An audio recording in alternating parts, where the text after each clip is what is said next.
Olá, caríssimos, graça e paz. Meu nome é Isaac e eu quero compartilhar hoje uma palavra maravilhosa, poderosa, esclarecedora, profética que vai iluminar os olhos do nosso entendimento, vai nos fazer entender um pouco mais a respeito da obra do Espírito Santo em nossas vidas. Nós que já cremos em Jesus Cristo, que já fazemos parte do corpo de Cristo, que já nascemos de novo, que já temos o Espírito Santo habitando dentro de nós. Uma mensagem esclarecedora para os nossos dias. Então, desde já, eu quero pedir para que você curta, compartilhe, comente, inscreva-se no canal se ainda não se inscreveu e ative o sininho das notificações para receber o próximo vídeo em primeira mão. Desde já quero agradecer a você que já é inscrito, e a minha oração para você que já é inscrito ou que está se inscrevendo hoje é para que Deus encha você com pleno conhecimento da vontade dele, com toda a sabedoria e inteligência espirituais. Que os olhos do seu entendimento sejam iluminados e que você entenda qual é a vontade de Deus nesse tempo e que ele possa ter a liberdade de operar tanto o querer como o realizar, segundo a sua boa, agradável e perfeita vontade nesse tempo. Então, desde já, livro de Ezequiel. O profeta Ezequiel é conhecido pelos estudiosos da palavra de Deus como profeta do Espírito. Nós temos Isaías como profeta do Filho, porque falou muito a respeito da vinda do Messias, da obra do Messias, do ministério do Messias. Nós temos Jeremias, que escreveu tanto Jeremias como Lamentações de Jeremias, como profeta do Pai, porque fala muito em nome do Todo-Poderoso, nosso Pai Celestial, e Ezequiel como profeta do Espírito. E o profeta do Espírito, ele recebeu uma experiência extraordinária no livro de Ezequiel, no capítulo 24, no versículo de número 15 em diante, vai falar sobre o dia em que Ezequiel perde a sua esposa e Deus dá uma mensagem para ele poderosa. Eu quero me ater apenas ao versículo 21, porque é da onde eu vou tirar o tema da mensagem de hoje. Ezequiel 24, versículo 21 diz assim: Dize a casa de Israel, assim diz o Senhor Deus, eis que eu profanarei o meu santuário, objeto do vosso mais alto orgulho. A mensagem de hoje tem como tema o mais alto orgulho. Qual era o objeto de mais alto orgulho da casa de Israel nos dias de Ezequiel, no Velho Testamento? Era o templo construído por Salomão. Eles tinham o templo como o mais alto objeto de orgulho, de ostentação, enfim, eles amavam aquele lugar muito mais do que eles amavam o próprio Deus. Enfim, Deus naquele dia deu uma experiência a Ezequiel, pela manhã Deus falou com ele, à tarde a esposa dele faleceu. E é interessante dizer que esse texto, quando fala da morte dela, à tarde, isto é, Deus fala com ele de manhã e à tarde ela morre, isso indica para nós que o que Deus está para fazer nos nossos dias é muito rápido. Ao experimentarmos a pandemia por causa do Covid-19, da noite para o dia nós perdemos o direito de frequentarmos os templos. Da noite para o dia, de manhã, o governador, os governadores, os líderes do nosso país decidiram que iam fechar tudo e foi proibido reuniões. Enfim, e aí a igreja acabou tendo que ficar fechada e as pessoas não tiveram como ir para o culto. Foi de manhã uma ordem, à noite ninguém poderia mais estar dentro do culto. E nesse tempo aqui, Ezequiel recebeu essa mensagem. E ele transferiu essa palavra, porque o que Deus fez nele, na vida dele, na casa dele, Deus estaria fazendo com o seu povo, com a sua nação de Israel.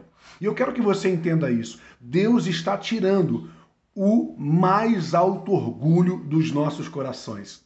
Talvez você não consiga perceber isso como eu tenho percebido, mas qual é a história que eu posso contar para você entender melhor? A história que eu posso ilustrar o que o Espírito Santo está nos revelando hoje. Por exemplo, meu nome é Isaac e supostamente, ou suponhamos, melhor dizendo, que eu estivesse com um projeto maravilhoso de construir um grande templo. E o nome desse grande templo seria a Catedral da Cura. E lá caberia, no mínimo, 5.000 pessoas sentadas na nave do meu novo templo. E você que está aí do outro lado, também teria um projeto no teu coração. E você queria também construir um templo. E o meu tesoureiro fosse amigo do teu tesoureiro, e o meu tesoureiro dissesse, olha, o templo, a Catedral da Cura, com esses 5.000 lugares, vai nos fazer arrecadar mensalmente em ofertas, em contribuições, cerca de R$1 bilhão. E você tivesse o teu tesoureiro, uma conversa com o meu tesoureiro, e descobrisse que se fizesse um templo 5 vezes maior que o meu, que você arrecadaria, no mínimo, aí 5 bilhões. E aí, você tivesse a brilhante ideia de falar assim, já que ele construiu um com 5, eu vou construir uma catedral maior do que a dele 5 vezes e vou colocar o nome dela de Catedral dos Milagres. A do pastor Isaac será a Catedral da Cura, com 5.000 membros, arrecadando R$1 bilhão por mês, mas eu farei uma catedral 5 vezes maior, que vai arrecadar R$5 bilhões por mês. Enfim, a história que eu estou contando é uma ilustração, mas é exatamente a mentalidade carnal que opera hoje em dia. Nós temos o relato de que lá no capítulo 11, melhor dizendo, Gênesis capítulo 11, eu quero ler para você no versículo 4, que essa mentalidade ela é antiga. Essa mentalidade carnal, ela vem desde o princípio, operando na vida dos homens. Olha o que está escrito em Gênesis capítulo 11, versículo 4. Está escrito assim, disseram, vinde, edifiquemos para nós uma cidade. Suponhamos que a minha catedral seja a Catedral da Cura, mas o que você vai construir seja a Cidade dos Milagres. Olha o que está escrito. Edificamos para nós uma cidade e uma torre cujo topo chega até os céus, e tornemos célebre o nosso nome. Eles construíram o templo para quê? Para fazer célebre o próprio nome. E nós, se não vigiarmos, cairemos no mesmo erro que eles caíram, tanto em Gênesis como nos dias de Ezequiel. Dar ao templo um espaço maior do que nós damos para Deus. E eu quero dizer para você que eu não tenho nada contra o templo, mas eu entendo que o Espírito Santo ele está nos alertando para algo extraordinário. Abra comigo no livro de Romanos, no capítulo 7. Romanos capítulo 7, versículo de número 21 diz assim, então, ao querer fazer o bem, encontro a lei de que o mal reside em mim. Porque no tocante ao homem interior, tenho prazer na lei de Deus, mas vejo nos meus membros, na minha carne, outra lei que, guerreando contra a lei da minha mente, a lei do Espírito, me faz prisioneiro da lei do pecado que está nos meus membros, isto é, a minha carne. A minha carne opera uma lei, e não é a lei do adultério. Como a gente sempre pensa que pecado está relacionado ao adultério, à mentira, a matar, a roubar, enfim. Mas aqui o pecado é o mais alto orgulho, isto é, construir algo para fazer o meu nome célebre, construir algo para encher de pessoas, para que eu arrecade cada vez mais 1 bilhão, 5 bilhões, enfim, para que eu tenha dinheiro para morar numa mansão, ter um carrão e possa comprar um avião, enfim. Tudo está relacionado à minha vontade. Construir um templo é maravilhoso. Aliás, quanto maior, melhor, porque vai caber muito mais gente salva, é isso que nós pensamos. Mas essa é a mente da nossa carne. Agora a resposta que Deus dá é que nós podemos ser libertos, ser livres, assim como Deus tirou da noite de manhã para tarde a esposa de Ezequiel, ele tirou o templo que Salomão havia construído do povo de Israel. Assim ele também derrubou, destruiu a Torre de Babel, confundiu as pessoas, enfim, ele acabou com aquele projeto humano. Assim, o Espírito Santo veio habitar em cada um de nós. Olha o que está escrito em Romanos capítulo 8, versículo 2, diz assim, porque a lei do Espírito da vida em Cristo Jesus, te livrou da lei do pecado e da morte. Nós temos a solução em nós mesmos. Assim como a lei do pecado habita na nossa carne e opera o que é errado, assim o nosso corpo, o templo do Espírito Santo, tem o Espírito Santo habitando nele, que opera em nós a vontade de Deus. E a vontade de Deus é que eu e você não construamos um prédio, não construamos uma igreja, mas sejamos uma igreja. A ideia de Deus nesse tempo é nos levar de volta a um princípio espiritual insubstituível. Nós somos a casa de Deus. Deus não habita em templos feitos por mãos humanas. Então esse é o tempo de nós nos entregarmos à lei do Espírito da vida, que nos livra da lei do pecado e da morte, da lei que opera em nós o mais alto orgulho. A lei que tira de nós a graça de desfrutarmos da presença contínua, permanente de Deus em nossas vidas. Esse é o tempo de nós tomarmos a consciência do Espírito, de nós entendermos que nós somos a casa de Deus, a casa favorita de Deus, o lugar que Ele decidiu habitar, que Ele decidiu morar. Nós precisamos abandonar a idolatria pelo espaço físico que nos reunimos e, de fato, nos reunimos como igreja, como pessoas, assentando à mesa um com o outro, visitando a casa um do outro, estando um com o outro, seja na praça, seja na beira de um rio, como está relatado no livro de Atos, capítulo 16, versículo 13, aonde Paulo, na cidade de Filipos, procura um rio para se reunir com os irmãos, para orar e, enfim, para pregar o evangelho. A igreja do primeiro século não tinha um templo físico, eles se reuniam em qualquer lugar, porque eles tinham essa mentalidade do Espírito.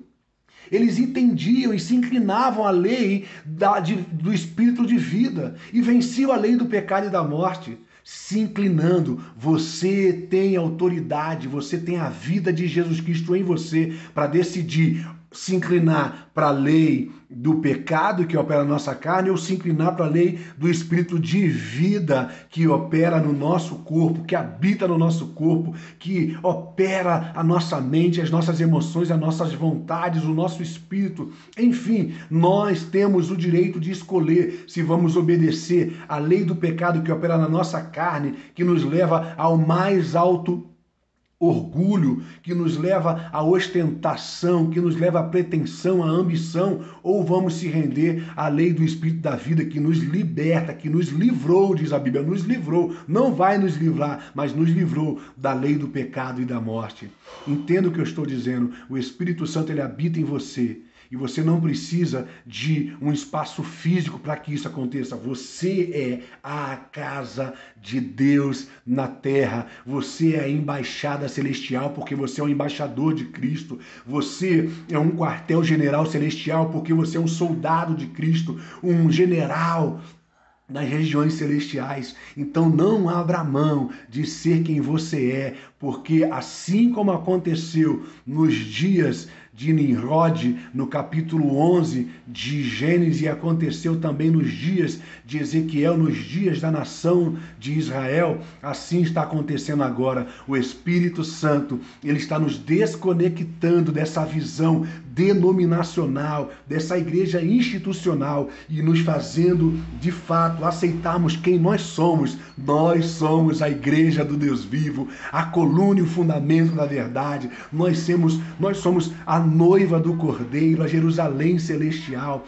Por isso, querido, em nome de Jesus, entenda o que eu estou dizendo. Eu não tenho nada contra a igreja institucional. Agora, eu passei por esse processo. Até novembro do ano passado, eu era pastor de uma igreja institucional, a Igreja Transformação de Jesus Cristo. Mas o Senhor mandou eu fechá-la e eu fechei. E eu estou dentro da minha casa, como igreja do Senhor, adorando, servindo ao Senhor, com a minha esposa, com o meu filho, com as pessoas que Ele está conectando comigo nesse tempo. Pessoas que eu estou encontrando em Cristo. Não dentro de lugares, mas em Cristo. O melhor lugar para nós encontrarmos as pessoas é em Cristo. A Bíblia diz em 1 Coríntios, capítulo 6, versículo 17, se estamos unidos a Cristo, nós somos um Espírito com Ele. E é exatamente isso que vale diante de Deus, é exatamente isso que importa.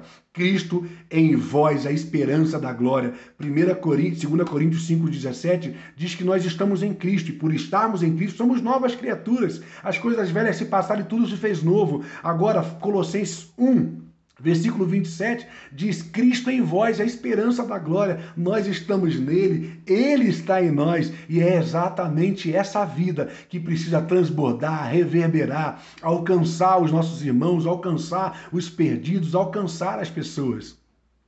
Agora, se nós continuarmos com esse alto nível de orgulho, de pretensão, fiando a nossa relação com Deus aos tempos que nós mesmos construímos, sabe o que vai acontecer conosco? Nós vamos perder a verdadeira essência do cristianismo, de sermos a noiva do Cordeiro e aonde formos, carregarmos o Cordeiro e o Leão dentro de cada um de nós, manifestando ele a todas as pessoas, sem distinção, sem apercepção e única e exclusivamente por amor a cada uma das vidas que estão à nossa volta, que se relacionam conosco. Enfim, esse é o tempo de nós entendermos o que Deus está manifestando nos nossos dias. Ele está restaurando a verdadeira igreja. Ele está restaurando os verdadeiros princípios e conceitos da palavra dele. Por isso, um beijo no teu coração e até semana que vem. Tchau, tchau.